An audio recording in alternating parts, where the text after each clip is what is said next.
Hey, Jeremy Boone here. Now, I just wanted to take a minute and show you exactly what the athlete experiences when they take the Ready to Play profile.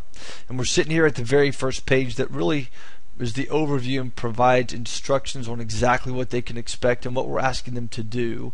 And specifically, we're measuring in real time how these players make decisions. And so this is what this process looks like. And this is what's known as a forced rank instrument. So let me just enter my user name and information to take the profile here. And the more information that the athlete provides, the better that just helps us look at norms and statistical data for decision-making patterns for players.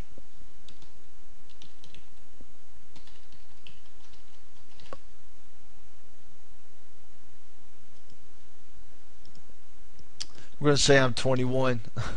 At least I feel like 21 today. How about that? And we go through here, just get some, again, general information about the position. We're going to pretend like I'm a baseball player. We'll say I play in high school for right now.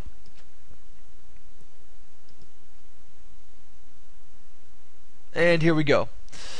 So in part 1, we've got 18 statements, and just due to this recording, it's going to look like that's why we see some gaps here, but in a full-sized window we would know that these all would match up to the 18 statements. And all we're simply asking the athlete to do is to rank these statements, 1 being the best and 18 being the worst, so from good to bad. So for example, team award for first place might be the most important thing on here for me.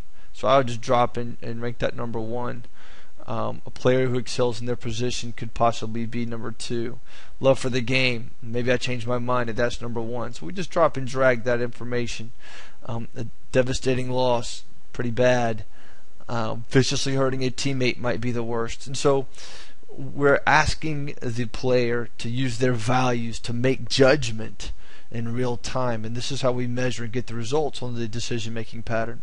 So let's go on now to part 2, because in part 1 is the external world of the player, and now we're in part 2. A little bit different here.